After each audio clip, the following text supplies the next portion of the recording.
대통령이 만드신 거죠. 한국일보 이성택 기자입니다. 대통령께서 이제 그 외국 순방을 다니시다 보면은 국력 신강이 필요하다라는 말씀을 많이 해주시는데요.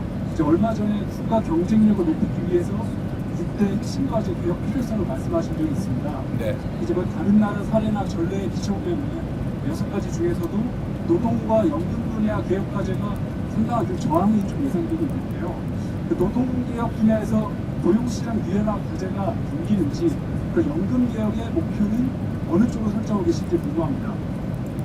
일단 순방과 관련된 질문에 한해서 드리는 것으로 하겠습니다. 네. 이 문제는 우리가 순방을 하면서 각국이 가지고 있는 특장점들을 잘 살피고 또 우리가 배울 수 있는 건 배우고 협력할 수 있는 건 협력한다 라는 그런 정도 말씀으로 대체하도록 하겠습니다. 네, 제가 잘 안 보였습니다. KBS 손수환 기자님 한번 주시겠어요? KBS 손수환 기자님. 네, 대통령님 고생 많으셨습니다. 이번 그 G20 정상회의를 통해서 굉장히 여러 정상들을 뭐 짧게지만 많이 만나셨잖아요. 이제 우리나라에 좀 기대하는 역할이 좀 뭐라고 생각하셨는지 정상들 만나면서 여쭤보고 싶고요. 또 특히 기억 남는 정상이라든지 에피소드 있으시면 설명 부탁드리겠습니다. 네. 원래 이게 다자협상의 장이라고 하는 것은 우리 외교부 장관이 그러셨던가 안보실장이 그러셨던가 그야말로 장이 서는 거라고 양자협상의 장이기도 하죠. 우리가 만날 기회가 있으면 사실 정상끼리의 회담이라고 하는 게 그렇게 쉽지가 않습니다. 상대국을 방문하지 않는 한 정말 특별한 계기가 없으면 만나기조차 어려운데 이렇게 다자회의 기회가 생기면 그 틈틈이 이제 양자회담을 하고 그 양자회담 전에 실무협의도 미리 해서 일정한 의제로 좁히고 정상회담을 통해서 필요한 합의를 끌어낼 수 있습니다. 제가 취임한 지 얼마 안 돼서 뭐 처음 보는 분들도 계시고 해서 어렵긴 하지만 정상들과의 접촉면을 넓히고 또 정상들과의 라포도 형성하고 좋은 감정들을 유지하면 아무래도 대한민국에 좀 더 나은 의사결정이 가능하다 생각이 됩니다. 뭐 사람이란 게 다 그러지 않습니까? 제가 오늘 낮에 다카이치 일본 총리한테도 똑같은 얘기를 했는데 국가 간의 관계나 개인 사람 간의 관계는 다를 바가 없다. 결국은 서로 좋은 측면을 보려고 노력하고 좀 어려운 껄끄러운 측면들이 있으면 잘 관리하고 그 부분을 최소화하면서 사람 관계를 잘 만들면 좋지 않냐. 어떻게 사람이 완벽한 존재일 수가 있겠느냐. 국가 간의 관계도 마찬가지다. 이렇게 말씀드렸습니다. 저는 그래서 이런 다자회의 공간이 생기면 최대한 많은 정상들을 가볍게 또는 심각하게 많이 만나려고 하죠. 이번에도 꽤 많이 만난 것 같습니다. 언론인 여러분들한테 공지하지 않은 얘기들도 많죠, 사실. 잠깐씩 한 5분씩, 10분씩 화장실 갔다 오면서도 얘기하고. 근데 모든 정상들이 사실은 똑같습니다. 각각의 국가를 대표하고 나오는 분들이라서 자기들도 정상들 간의 대화를 최대한 많이 하고 뭔가를 끌어내야 되기 때문에 다 적극적이에요. 뭐 나만 그래서 좀 이상한 사람이 아니고 모두가 다 열려 있습니다. 그래서 그 기회를 잘 활용하면 얼마든지 정상들 간에 짧지만 밀도 있는 대화가 가능하다. 제가 몇 차례 국제회의를 가면서 느낀 겁니다. 그리고 가능하면 인간적 공감을 얻어내기 위해서 많이 노력하죠. 제가 사실은 좀 장난기가 많아가지고 그러긴 한데 외국 정상들도 사실 똑같습니다. 그러한 사람들이어서 그들의 인생이나 또는 삶의 역정이나 뭐 정치적 경험이나 이런 것들을 제가 발굴해가지고 얘기해주면 좋아하죠. 사람들 관계 그런 거 아닙니까? 상대에 관심 가지고 상대가 예를 들면 좋아할 일 만한 거 언급해주고 공감하고 또 아픈 거 위로해주고 하면 다 좋아합니다. 그게 뭐 아무리 큰 나라의 강한 지도자라 한들 다 똑같은 사람입니다. 조그마한 소국의 지도자도 똑같은 사람들입니다. 그래서 만나면 뭐 큰 무리 없이 대개는 관계 설정이 잘 되죠. 준비도 많이 합니다. 다 수십 명 밤새도록 이 사람이 이 에피소드가 이 사람 얘기인가 저 사람 얘기인가 헷갈릴 때가 있어요. 가끔 실수하기도 합니다. 근데 그 사람은 뭔 얘기하는지 모르죠. 자기 얘기 아니면. 하여튼 이번에도 보면 저는 뭐 룰라 대통령 또는 뭐 모디 총리 만나서 얘기하는 거 상당히 의미 있었고 서로 뭐 공감도도 많이 넓혔다고 생각합니다. 제가 빠른 시간 내에 인도, 브라질도 한번 가야 될 것 같아요. 또 짧은 시간 얘기했지만 서로 협력하고 시너지 낼 만한 사안들이 많이 있다는 생각이 들었습니다. 네, 또 질문 있으신 기자분들 앞으로 마이크를 바로 넘길 수 있을 것 같은데요. 네, 마이크. 근데 잘 들리세요? 잘 안 들리죠? 방법이 없죠 이거. 스피커가 있습니다. 뒤에도 스피커가 있습니다. 대통령님 고생 많으셨습니다. 마이크에 강의드립니다. 아직 튀르키예 한 곳이 방문하는 남아 있는데 지금 모든 국가들의 다자회견대에서 대통령께서 정상회의 코칭에 다 성과가 있다고 볼 수 있겠지만 그 중에서도 특히 기억에 남는 국가라든지 기억에 남는 성과가 있으면 아직 튀르키예가 남아 있지만 그걸 포함해서 말씀을 드리겠습니다. 아무래도 아랍에미리트 연합이 아마 가장 큰 구체적 성과가 있는 것 같습니다. 거기는 사전에 비서실장이 특사로 가서 협업할 수 있는 분야들도 많이 정리했고 또 구체적 사업도 다 발굴을 했기 때문에 아주 구체적이고 실질적인 큰 성과가 난 것 같습니다. 사실 이집트는 뭐 이집트 대통령께서도 그렇고 우리 실무진들도 크게 기대를 안 했던 것 같아요. 그런데 제가 RCC 대통령하고 뭐 예정에 넘게 거의 예정 시간 2배 가까이 대화를 했는데 마지막에 얘기를 들어보면 한국과 이집트 간의 그 협력에 대해서 매우 구체적인 좋은 제안들을 많이 해주셨어요. 처음에는 얘기하지 않았던 건데 마지막에 저하고 둘만 남았을 때는 뭐 그전에도 얘기하는 게 많았지만 카이로 공항을 확장할 계획인데 거기가 아마 한 3-4조 원 정도 들지 않겠냐 이렇게 얘기를 하고 그걸 한국 기업들이 좀 맡아서 확장하고 운영도 해주면 좋겠다 뭐 이런 얘기도 하시고 그 외에도 예를 들면 방위산업 분야 협력, 구체적 협력 얘기도 많이 해서 우리가 미리 좀 구체적으로 노력하고 사전 준비를 철저히 했더라면 또 오랫동안 교류 협력을 축적해 왔더라면 지금의 이집트와 한국 관계를 훨씬 넘어서는 더 밀도 있는 더 큰 협력이 가능했겠다라는 생각이 들었고 한편으로 아쉽다는 생각이 들면서 또 한편으로는 지금이라도 잘 됐다 이런 생각이 들었습니다.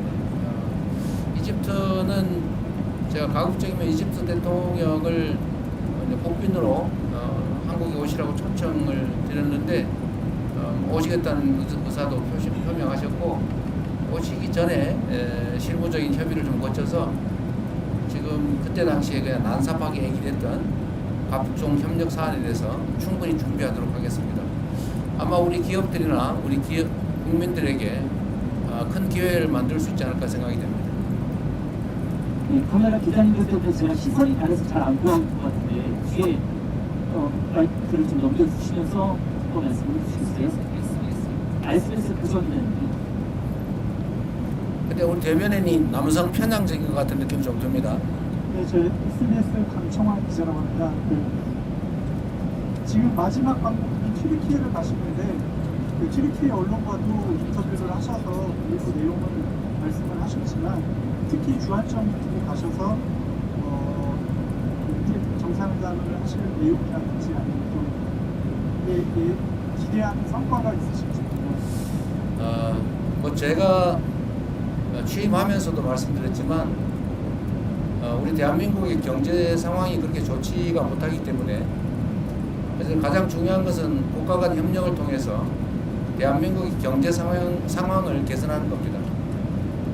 튀르키예도 지금 경제 상황이 그렇게 녹록치는 않는 상황인 것 같긴 합니다. 튀르키예는 뭐 아시겠지만 국교 관계를 수립하지도 않은 상태에서 6.25 때 병력 규모로 4위를 이를 만큼 대규모 병력을 파병해서 대한민국을 도와준 나라입니다. 형제 국가라고, 또 그 중에서도 피를 나는 형제 국가라고 부르는 이유가 있죠. 튀르키예도 방위산업 분야, 국방 분야에 워낙 관심이 많고, 또 대한민국도 강점을 가진 분야가 방위산업 분야인데 이 부분에 대한 협력도 가능할 것이고, 또 튀르키예는 이제 문화 관광 산업이 상당히 발전한 나라이기도 합니다. 또 대한민국도 앞으로 문화 콘텐츠 분야에 투자를 많이 할 생각이기 때문에 이런 문화 관광 분야에 대한 협업도 가능할 것으로 생각되고, 그 외에 일반적인 원자력 발전 문제라든지 정말 할 수 있는 일은 얼마든지 있다는 생각이 듭니다. 제가 외교부 장관한테도 또 안보실장한테도 말씀을 드리는데, 앞으로 외교 분야에 대해서 우리가 좀 더 체계적으로 정비하고 더 많이 투자해야 된다, 이런 말씀을 드렸어요. 우리는 이제 소위 통상국가인데, 지금 제가 해외 순방을 다녀보면서 느낀 거는 대한민국의 대외관계 관리가 매우 분절적이라는 생각이 듭니다. 따로따로 나눠져 있어요. 교육부는 대학하고, 또는 뭐 기재부는 뭐하고, 또는 뭐 농림축산부는 농업 관련 사업을 하는데 뭘 하는지도 모르고, 코트라는 또 코트라대로 하고, 뭐 따로 놀고 있어요. 이제 이렇게 해서는 안 되겠다. 좀 체계적으로, 종합적으로 외교 분야를 정리하고 좀 더 타국과의 이런 협력을 좀 더 구체적으로, 좀 더 세밀하게 관리해야 된다는 생각이 듭니다. 공정하게 하기 위해서 사석을 반대편 쪽으로 변경하지 마이크 드리겠습니다. 안녕하세요, 김현선입니다. G20에서 말씀하신 내용 보면 다자주의 얘기 많이 하시고, 무역제재 관련해서 예측 가능성 얘기하시면서 WTO 기능보건을 주장하셨는데, 지금 트럼프 미국 행정부는 WTO 체제 정식을 선언을 했었잖아요. 그래서 그런 상황에서 WTO 기능 회복을 말씀하신 어떤 배경이나 이유 같은 게 있으시면 짚어주시면 좋을 것 같습니다. WTO 중심의 다자주의 체제 회복이라면 좀 심하고 완전히 깨진 건 아니니까요. 다자주의가 상당 정도 훼손되고 있는데, 이 다자주의를 좀 훼손되지 않게 해야 된다는 점에 대해서는 우리 대한민국뿐만이 아니라 거의 특정 국가를 제외한 거의 대부분의 국가가 동의하는 바입니다. 그날 뭐 오늘 어제 이렇게 각 정상들 또 국제기구 대표들이 발표하는 거, 발언하는 거 봐서도 알지만, 어쨌든 자유무역 체계, 다자 시스템을 튼튼하게 강화해야 된다, 훼손을 최소화해야 된다라는 점에 대해서는 모두 동의합니다. 이번에 아마 G20 논의 결과 성명을 전체 국가 이름으로 못하고 참여 국가 명의로 발표를 했는데, 어쨌든 그것도 아마 상당히 내용에 어려움이 있었던 것 같아요. 뭐 국제관계라고 하는 게 그러지 않습니까? 뭐 누군가가 규율해줄 무슨 특별한 권력이 따로 있는 것도 아니고, 뭐 질서라고 하는 게 각종 조약이나 규범으로 존재하긴 하지만 뭐 안 지키면 방법이 없는 그런 상황이라 선의에 기대할 수밖에 없긴 한데, 그럼에도 불구하고 이제 국가 간 관계라고 하는 게 이제는 서로 떼어놓고 따로 살 수 없는 상황이기 때문에 국제 질서를 모두가 존중받는, 모두가 함께 잘 사는 그런 다자주의 체제로 최대한 잘 만들어 가야 되겠죠. 제가 정상들하고 대화를 해보면 어쨌든 이런 부분에 대한 욕구들이 참 많습니다. 예를 든다면 EU 유럽 공동체하고 CPTPP 환태평양 경제 동반자 협정인가 그러죠.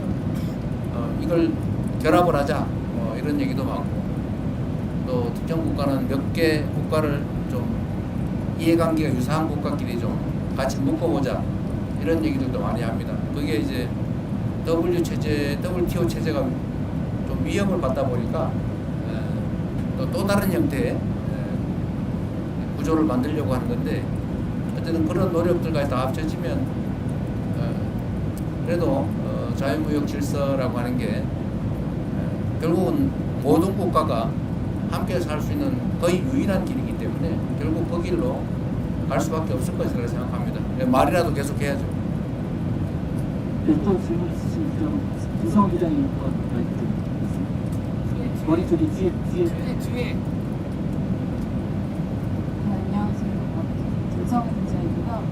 대통령께서 이번 순방 기간 중에 거의 모든 국가 정상들과 만나서 방산협력을 제안하시거나 또는 강조하셨었는데요. K방산에 대한 각국 정상들 반응은 좀 어땠는지 궁금하고 대통령님께서 보시기에 가장 큰 관심을 보였던 정상은 누구였는지, 그리고 강훈식 실장은 전략경제협력 특사로 운영하는 이 분야의 공을 굉장히 많이 들이신 걸로 아는데 혹시 조만간 대규모 K방산 수주 소식을 기대해도 될지, 관련 성과를 기대해도 될지 여쭙습니다. 네. 우리가 이제 다른 나라보다 좀 뛰어난 분야가 많이 있긴 한데 사실은 방위산업 분야는 정말 괄목할 만큼 다른 나라에 비해서 상대적 우위를 가지고 있습니다. 물론 뭐 미국에는 비교할 바 못되지만 사실 미국도 이제는 뭐 전투기 생산이나 전차 생산 뭐 하다못해 여러분도 잘 아시지만 잠수함 아니면 군함 생산에서 상당히 많은 문제를 노출하고 있죠. 제가 외국 정상들한테 방산 얘기도 많이 하지만 외국 정상들도 방산 얘기를 많이 합니다. 매우 놀라워요. 이게 지금 최근에 이렇게 드러나는 실력이 이제 구체적으로 드러나는 성과가 나다 보니까 그런 것 같기도 한데 여러분 아시겠지만 저는 대한민국이 북한의 GDP의 1.45배에 이르는 엄청난 규모의 국방비를 현재 지출하고 있고 전 세계 군사력 5위로 평가받는 나라인데 이게 전시 작전권도 없고 또 일각에서는 마치 외부의 지원이 없으면 자체 방위도 못하는 것처럼 이렇게 오해를 하거나 아니면 곡해를 유발하고 있는데 이런 저는 상황을 저는 빨리 개선해야 된다고 봐요. 그리고 저는 방위 산업에 대한 지원 또 방위 관련 R&D 투자 이런 부분은 경제적으로도 유익할 뿐만 아니라 우리 자체 방위력 강화에도 크게 도움되기 때문에 앞으로도 계속 집중 투자해야 되고 또 더군다나 우리가 방위비를 장기적으로 3.5%까지 GDP 대비 3.5%까지 늘린다고 하는 약속은 아니고 방침을 우리가 밝혔기 때문에 그 방침에 따라 계속 우리가 국방비를 증액을 해 나가야 됩니다. 그래서 방위 산업을 육성하고 또 방위 산업을 통해서 다른 산업을 또 발전시키고 방위 산업을 통해서 수출을 확대하고 또 방위 산업을 통해서 각국이 지금 매우 군사적 위협을 느끼고 있기 때문에 그 위협을 느끼는 정도가 점점 더 강화되고 있기 때문에 각국의 관심도 높아지고 있어서 국가 간 관계를 발전시키는 데도 매우 도움이 된다고 생각됩니다. 그리고 우리만 그러는 게 아니고 말씀드린 것처럼 다른 나라도 이 방위산업 특히 우리의 무기를 구매하는 게 아니고 공동 개발, 공동 생산, 공동 판매, 시장 개척에 관심들이 많아요.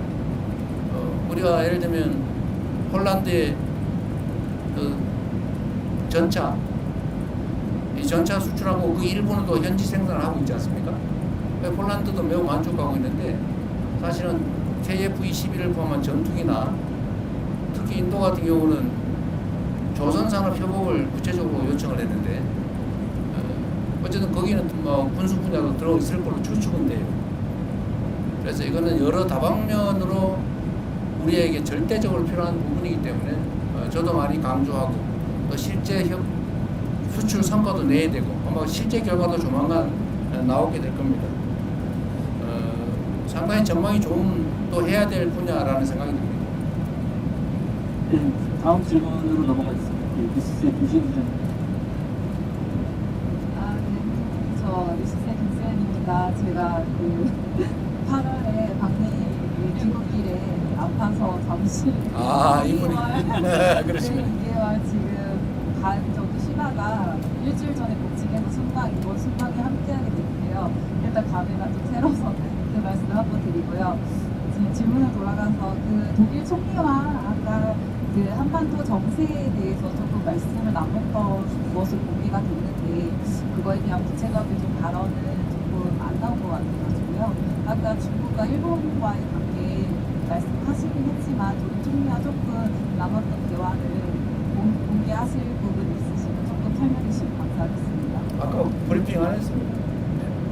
내용 브리핑 안 하셨어요? 안 했습니다. 서로 간단하게 공개한 건 있습니다. 아니 상관없고 그래도 최초의 양자회담인데 내용 발표를 좀 해주시고 그러셨어요. 일단 따로 자료로 좀 냈습니다. 자료를 냈어요? 예. 네, 자료를 냈는데 안 보시는 모양이네. 독일 총리가 이제 중국과의 관계가 어떠냐 뭐 이런 식의 질문을 했는데 그건 뭐 프랑스도 마찬가지였던 것 같고 그에 대한 대답은 아까 여러분한테 했던 얘기하고 똑같습니다.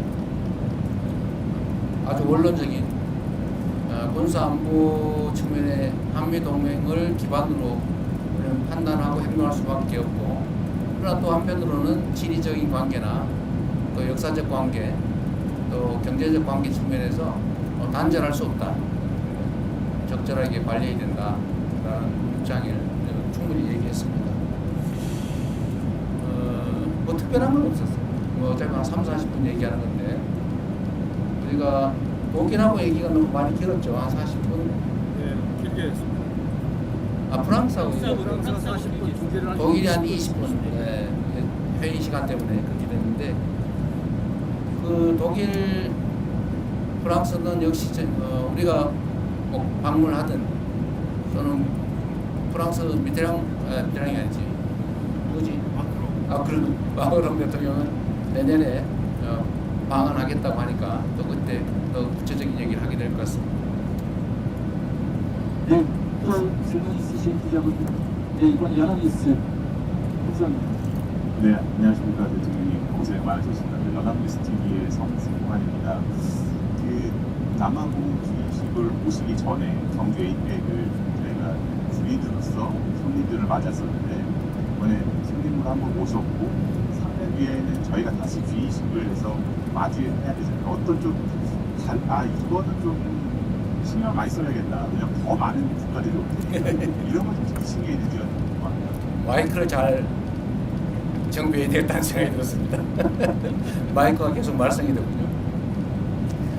우리가 장소는 정해지지 않은 거죠. 아직 안 정해졌습니다.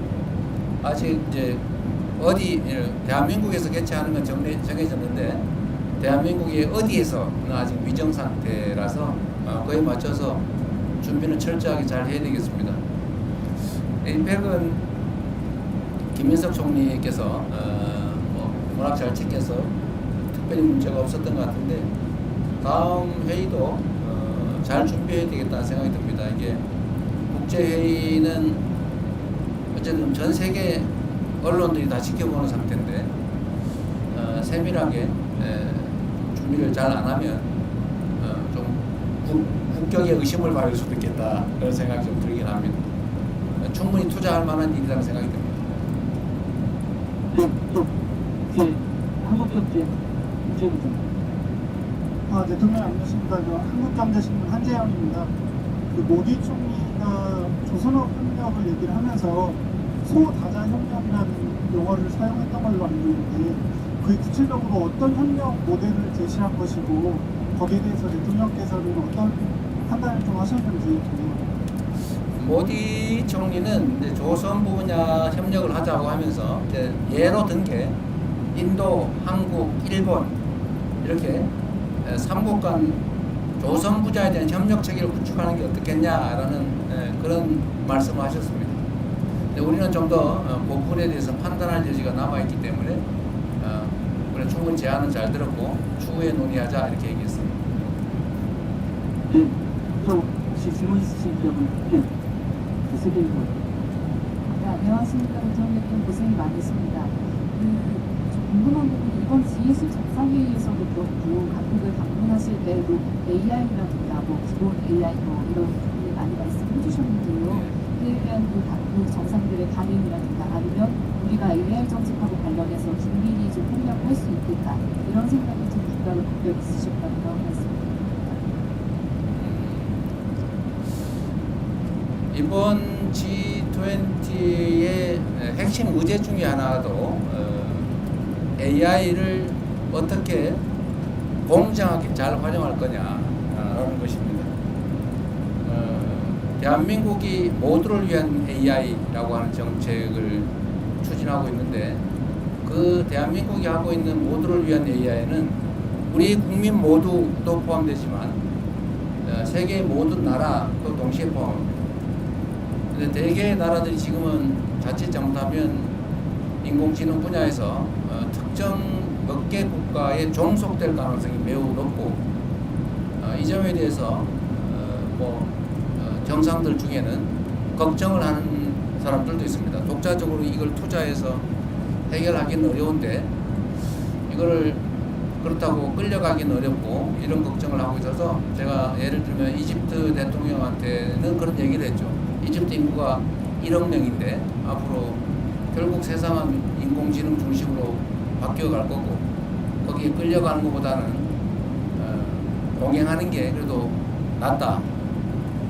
그래서 한국과 인공지능 분야에 대해서 서로 협력을 하는 게 어떻겠냐라고 얘기했고 그 점은 동의하는 바가 있었습니다. 우리의 기획 중에도 제3세계의 인공지능 분야에 대해서 제3세계와 협업을 해서 제3세계를 독립적으로 인공지능 시스템을 특히 LLL 시스템을 포함해서 좀 구축을 함께 해주자라고 하는 계획도 가지고 있습니다. 그게 우리의 시장을 넓히는 길이기도 하죠. 의외로 이 분야도 인공지능 분야에 관한 협력 관계 구축도 앞으로 대한민국이 해야 될 중요한 아이템이 아닐까 싶은 생각이 들었습니다. 네, 또 질문 있으신 분들 질문 받겠습니다. 서울경제 송정진. 네, 대통령님 서울경제 송정호 기자입니다. 취임 12일 만에 G7에 가셨을 때가 엊그제 같습니다. 그때는 이제 민주화 한국이 복귀했다, 국제사회에 복귀했다 이런 말씀을 많이 해주셨는데 그 사이에 어느새 한미, 한일 그리고 아세안의 AP까지 G20까지 다녀오셨습니다. 이 사이에 대통령께서 보실 때 회의 정상들이 실제로 어떤 반응들이 달라졌는지 그게 궁금하고요. 그리고 아까 말씀 중에 그 2028년 G20 같은 경우에는 아직 도시가 정해지지 않았다라고 말씀하셨는데 항상 지론이 지방도시를 생각을 하시니까 지방에서 할 수도 있다는 생각을 하시는지 궁금합니다. 네, 쉬운 말씀 먼저 드리면 2028년에 할 일이고 아마 내년 정도에는 어느 정도 윤곽을 잡아서 내후년부터는 준비를 해야 되겠죠. 근데 저는 기본적으로 가능하다면 지방에서 하는 게 좋겠다는 생각은 갖고 있는데 글쎄 그때 가서 상황이 어떨지는 잘 모르겠습니다. 이게 숙소 문제나 이런 게 상당히 큰 문제라서 인프라 구축도 간단한 문제가 아니어서 쉽게 단언하기는 좀 그렇고 또 했던 데서 또 하긴 좀 그렇고 여러 가지를 살펴야 되지 않을까 싶습니다. 제가 당선 직후에 캐나다에 갔을 때 그때는 사실은 저도 정신도 없고 저도 몇몇 정상들 얼굴 아는 사람들 내가 혼자 사진에서만 봤지 전혀 모르는 사람들인데 상당히 좀 어색하긴 했습니다. 근데 그때도 느낀 건데 대한민국의 위상이 우리 스스로 생각하는 것과는 다르구나 라는 걸 그때 제가 G7 회의 갔을 때 느꼈고 그 후에 아세안, APEC 또 이번 G20 이런 회의를 가면서 느낀 거는 대한민국에 대한 외국의 인식이 정말로 높아지고 있구나. 이걸 정말로 느낍니다. 대체적으로 한국 문화에 대해서 상처를 합니다. 문화적 영향. 그리고 이 얘기는 잘 안 하는데 이제 말 속에 숨어 있는 것들이죠. 정치적 얘기니까 계엄 얘기나 계엄 극복에 대한 얘기는 잘 안 해요. 잘 안 하는데 사실은 그 얘기가 포함되어 있다고 느껴집니다. 놀랍다. 이런. 그래서 우리 국민들께서도 우리가 가진 국제적 위상, 또 대한민국 국민의 저력 이런 거에 대해서 정말 자부심 가져도 되겠다 그런 생각이 들고 또 이 저력을 기반으로 우리가 국내에서만 우리끼리 아웅다웅 하는 걸 넘어서서 좀 세계로 나아가면 좋겠다는 생각이 들었습니다. 충분히 길을 열어갈 수 있겠다. 이제 기업들도 진출하지만 이제 문화 진출 또는 뭐 하다못해 한글 교육 수요가 너무 넘쳐가지고 대대적으로 한글 교육 과정을 좀 확대할 계획인데 어쨌든 그런 것도 결국은 대한민국 청년들이 결국은 세계로 나아가서 대한민국 문화를 가르치고 한글을 가르치고 뭐 그렇게 해야 되지 않겠습니까? 그리고 어쨌든 대한민국의 이 문화 현상 정말 뭐라 그럴까요? 뭐 우리도 사실은 뭐 이렇게까지라는 생각이 들 정도인데 뷰티든 아니면 푸드 식품이든 뭐 컨텐츠 다른 뭐 드라마, 영화, 뭐 노래 정말 여러 분야에서 수요가 넘치는 것 같아요. 그러니까 잠재력이 엄청나게 크다. 이 잠재력을 이제 우리 활용을 해야 되는데 그 첫 번째는 이제 우리가 외교 관계로 좀 문을 열고 또 그 안에서 세부적인 가능성은 일단 크게는 기업들이 뚫어가겠지만 또 우리가 문화 전파를 통해서 좀 토대를 단단하게 하겠지만 결국 그 안에서 개별적인 아이템도 만들고 할 수 있는 일이 참 많겠다는 생각이 들었어요. 제가 남아공에 한 분이 코코로라고 하는 일종의 식품 뭐 이런 걸 수입해서 파는 일을 하는데 남아공이 수입 규제가 좀 심한 모양이에요. 되게 체제 정비가 안 돼가지고 됐다가 안 됐다가 뭐 될 것 같은 건 안 되고 안 될 것 같은 건 되고 막 그런데요. 하여튼 시스템이 좀 안정이 안 된 것 같다 이렇게 얘기하면서 그 분야에서도 할 게 참 많다고 그렇게 얘기하는 걸로 보면 우리가 앞으로 정부 하기에 따라서 대한민국 국경 바깥에서 얼마든지 일자리든 또는 기업이든 수출이든 해나갈 수 있겠다 그런 생각이 들었습니다. 우리 안보실에서 잘해야 될 것 같아요. 외교부하고. 네, 지금 박형원 기자님 제일 앞두고 계신데. 이분이 그 유명한 박형광이네. 네, 대표님 안녕하십니까. 검설급 뉴스공장의 박형광 기자라고 합니다.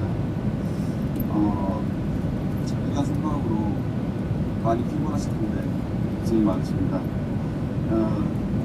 방위 산업이 단순 수출 증진뿐만 아니라 국가 간 관계에 도움이 된다라고 말씀하셔서 드리는 질문입니다. 방산 포함해서 우주, 원전 등 협력도 중요한 의제로 지금 가져가고 계시는데 이걸 종합해봤을 때 사실상 군사 협력의 중요한 어떤 관계를 가져가려고 하는 구석을 만드는 것 아닐까라는 생각도 좀 듭니다. 그 정도까지는 아니더라도 미국, 중국 등 강대국에 의해서 좌지우지되는 변화 일변도의 국제 정세에 대응하기 위해서 강사협력으로 끈끈하게 묶인 좀 새로운 외교적 협력체를 구상하고 계신 거 아닌가라는 생각이 듭니다. 강사외교를 통한 직접적 수출 증진과 국가 간 관계 발전 중 어디에 좀 더 무게를 두고 계신지 좀 생각을 여쭤보고 싶습니다. 적절하게 지적하신 것처럼 이제 각국의 방위산업 수요가 우리가 예상하는 것 이상으로 빠르게 커지고 있습니다. 중동만 해도 다들 언제 예측을 넘어서서 갑작스런 급변 사태가 생길지 모르겠다고 불안해합니다. 최근에 몇 차례 국가들이 겪었죠. 이건 아닌데 라고 하다가 좀 비상 상황을 겪는 일이 벌어지다 보니까 어쨌든 방위산업 또는 군사 안보 분야에 대한 수요가 상당히 많이 늘고 있습니다. 뭐 중동도 그렇지만 다른 나라들도 비슷하죠. 물론 이제 요구 수준이나 또는 강도는 좀 떨어질 수 있습니다. 아프리카 마찬가지고 남미도 좀 비슷해 가고 있지 않나요? 누구도 믿을 수 없는 상태가 점점 도래하고 있어서 이 부분은 결국은 계속 커질 수밖에 없다는 생각이 들고 유럽은 여러분들 너무 잘 아실 거고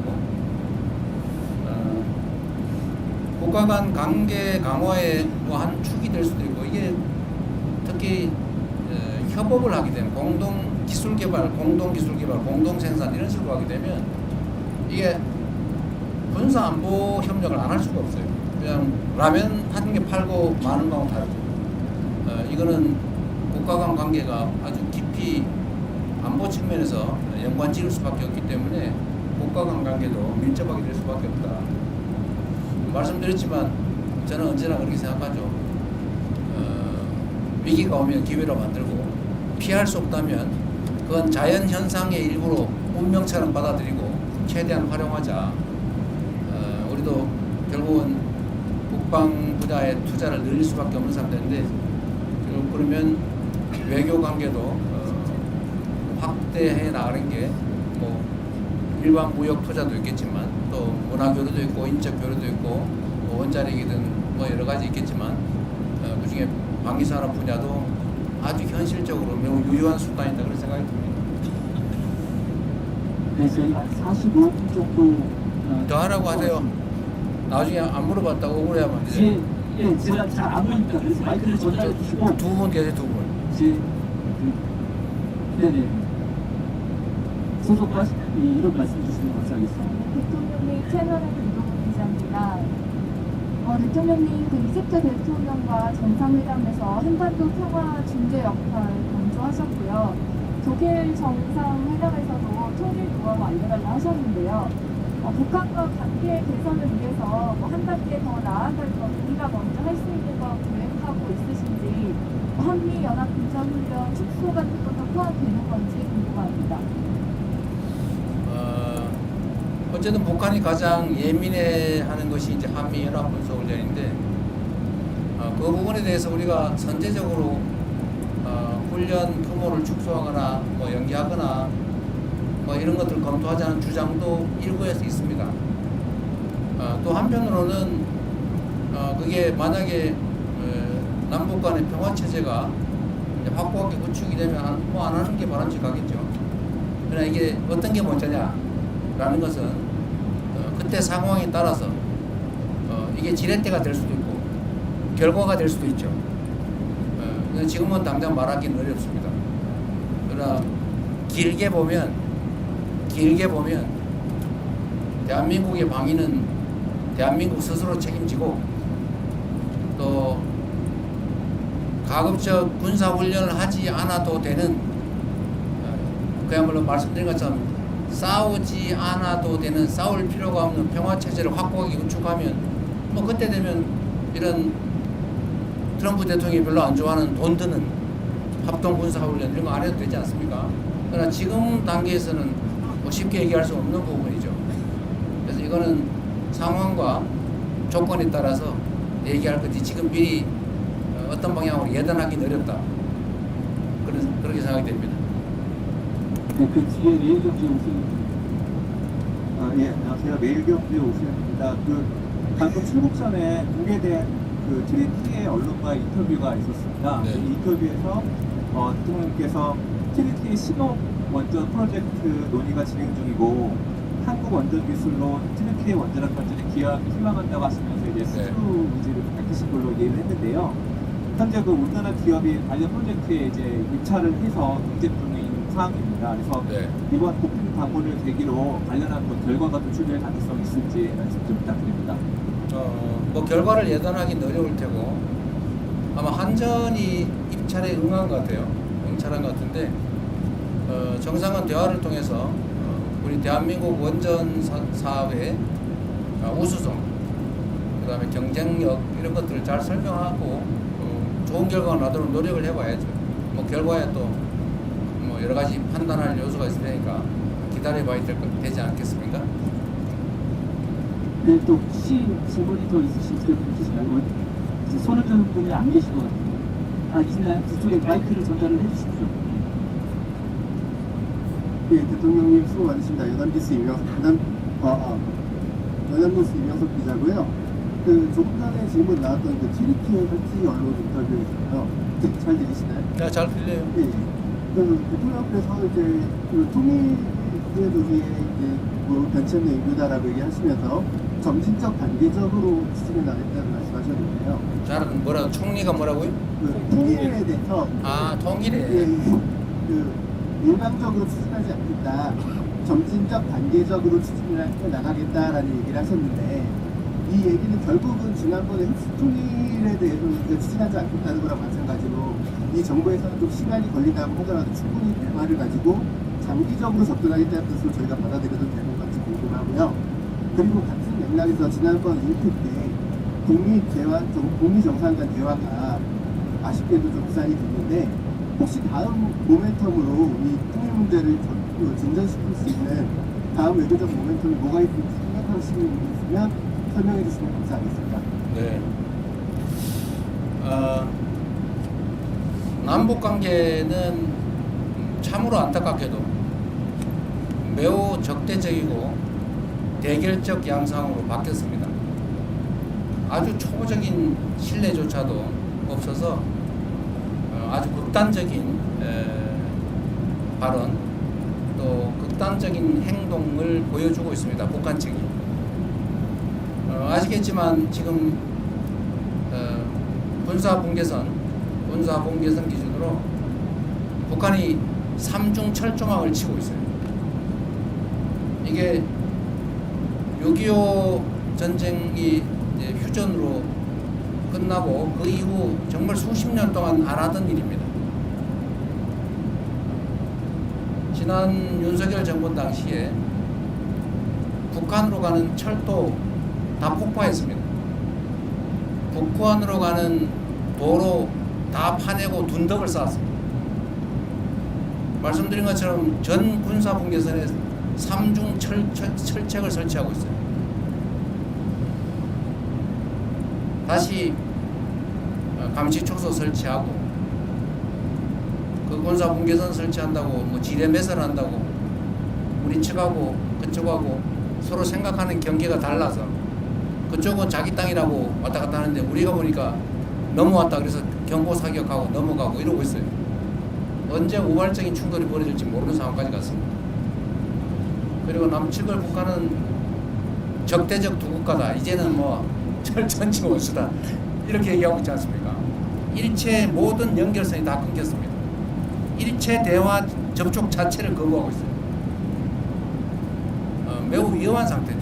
우발적 충돌이 발생하면 해결할 길이 없습니다.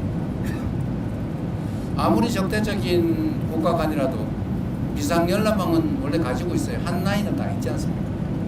원래 오른손으로 싸우면서도 왼손으로 악수하고 그러는 게 세상의 이치인데 여기는 완전히 다 단절했어요. 정말로 안타까운 일이죠.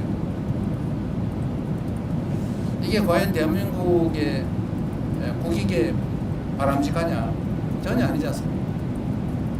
결국은 통일 문제, 안보 문제, 이 국익에 관한 문제를 정략의 대상으로 삼아서 다 망가뜨린 정말로 이해하기도 어렵고 용납하기 어려운 일들이 실제로 벌어진 겁니다. 이 상황에서 우리가 할 수 있는 일은 무엇이냐? 이미 그랬던 거 어떡하냐? 포기하고 강경일변도 정책을 계속할 거냐? 그럼 더 나빠지겠죠. 이럴수록 더 인내심을 가지고 우리가 확고한 억지력을 확보하고 도발을 얼마든지 제압할 수 있을 정도의 국방력, 억지력을 확보하고 이건 대전제죠. 그렇게 한 다음에 그 기반 위에서 소통하고 대화하고 설득하고 길을 열어야죠. 그래서 아까 뭐 군사훈련 얘기도 나왔지만 제가 전에 발표한 대로 우리가 현재 상태에서 할 수 있는 조치는 하자. 그 대북 방송 그거 왜 합니까? 쓸데없이. 서로 방송회가 서로 괴로우면서. 그런 바보 짓이 어디 있어요? 우리한테 어떤 이익이 있습니까? 그냥 저 북쪽에 가깝게 사는 주민들 뭐 밤에 잠을 못 자가지고 정신병원 쫓아다니게 왜 그렇게 만듭니까? 어떤 이익이 있어요? 정치적 이익은 있을지 몰라도. 그래서 방송 대북방 중단한다든지 대북 단파 방송, 요즘 세상에 인터넷 스튜디오 다 나오는데 뭔 대북 단파 방송을 합니까? 그 돈 들잖아요. 그런 것도 줄이고, 또 우리가 양심수, 아니 그거 뭐라고 표현합니까? 장기수. 미전향 장기수. 네, 미전향 장기수. 지금 나이들 다 90 넘어가지고 오늘 내일 언제 돌아가실지 모르는 분들인데 북한으로 자기 고향으로 가겠다는 걸 그건 뭐 막습니까? 그거 잡아놓으면 뭔 도움이 돼요? 그래서 그 노력조차도 반응이 없어요. 이런 상황에서는 그래도 대화하려고 노력하고 끊임없이 우리의 선의를 전달하고 의심하면 한 번 얘기하는 것보다 두 번 얘기하는 게 낫겠죠. 끊임없이 노력해서 바늘구멍이라도 뚫어야죠. 자꾸 피하면 쫓아다니면서 얘기도 하고 말도 붙이고 뭐 안 듣겠지만 군사분계선 불명확하니까 이거 사고 나겠다. 진짜 총격전이 벌어질 수도 있겠다. 서로 자기 땅이라고 우기다가 이런 거 대화해서 선을 긋자. 이런 거라도 해야죠. 우리는 언제든지 열려있다는 거 말씀드리고, 그리고 전에 END 전략이라고 우리가 말씀드렸습니다만 교류해야죠. 아니 다른 어떤 나라와 다 교류하고 대화하면서 왜 북한하고만 안 합니까? 어쨌든 교류하자. 그리고 관계 정상화를 우리가 지지한다. 전 세계와 교류해라. 우리하고는 좀 늦더라도. 그리고 마지막으로 단기적으로는 일단 핵 동결하고 중기적으로는 감축하고 장기적으로는 비핵화하자. 시간이 걸릴지라도 지금 상태로 방치하면 1년에 10개에서 20개씩 핵폭탄, 핵탄두 계속 만들고 있고 미사일 ICBM 기술 계속 개발해가 완성도를 높이고 있는데 지금이라도 중단하면 모두에게 이익 아니냐. 그러니까 일단 중단 협상이라도 시작하자. 그걸 우리가 못하면 미국하고 북한이라도 서로 하시라 라고 하는 게 우리의 기본적인 방침인 거죠. 물론 당연히 우리가 흡수통일 그런 얘기 왜 합니까? 뭐 흡수해서 뭐예요? 거기서 생겨나는 엄청난 충돌을 어떻게 할 겁니까? 엄청난 비용을 어떻게 감당할 거예요? 책임도 못 질 얘기를 정치인들이 쓸데없이 하느라고 괜히 갈등만 격화되지 않습니까? 우리 흡수 통일할 생각 없다. 통일에 관한 우리의 관점은 일단 대화하고 평화 공존하고 그 다음에 얘기하자. 갑자기 통일 얘기하면서 뭐 대박 이렇게 얘기하니까 북한이 이거 쳐들어오는 거 아니야? 이래가지고 철조망 치고 도로 끊고 장벽 쌓고 철도 끊고 막 그러잖아요. 무인기 가서 막 보내가지고 약 올리고. 얼마나 긴장되겠습니까? 근데 이거를 일종의 업보죠. 개인도 그렇지만 국가도 업보를 쌓은 겁니다. 시간이 걸리겠죠. 그 업보를 줄이기 위해서 그 업보를 쌓은 노력 이상의 노력을 그것보다 더 많은 시간의 투자가 필요하지 않을까 생각합니다. 네, 아마 더 질문 있으신 분이 안 계신 것 같습니다. 저희가 거의 뭐 1시간 가까이 네, 마지막이었어요. 네, 기자 간담회를 했습니다. 그러면 네. 이것으로 기자 간담회를 마치도록 하겠습니다. 어쨌든 여러분 뭐 박수 치면 누구 욕해요. 어쨌든 여러분 너무 고생이 많으십니다. 제가 이렇게 해외 순방을 다녀보니까 또 교민들을 이렇게 만나보니까 참 절박하다는 생각이 들었어요. 또 한편으로는 정치 또 국정이 하기에 따라서 참 많은 걸 할 수 있겠다 그런 자신감도 생깁니다. 몸이 좀 피곤하긴 하지만 그래도 정상들을 만나고 방문하고 또 현지에 이런저런 의견들 들어보고 또 개선책들 만들다 보면 참 보람 있는 일이라는 생각이 들긴 합니다. 그래서 저는 그래도 좀 넓은 공간에서 좀 편하게 가는 편인데 이 좁은 공간에서 열 몇 시간씩 비행기 타고 가는 거 얼마나 힘들겠어요. 그래서 앞으로는 어디 갔습니까? 여기 일정 짜는 사람들 누구예요? 여기 의전팀이 짭니까? 이 양반이 공보 출신인데도 이게 기자 배려를 안 하고 언론들 배려를 안 하고 이렇게 저도 죽을 지경입니다. 무슨 일정을 이렇게 정상 외교 순방 일정을 이런 식으로 어디 이집트 가면 박물관이라도 한번 가봐야지 세상에. 네? 하루 종일 뺑뺑이 돌리다가 바로 다른 나라 그것도 밤에 출발해가지고 새벽에 도착해서 또 뺑뺑이 돌리고. 네? 좀 반성하세요. 저를 위해서가 아니고 우리 언론인들 생각해서. 또 쓰러지면 어떡할 겁니까? 이번에는 더 힘든 것 같은 제목입니다. 몸 관리 잘 하십시오. 자, 고맙습니다.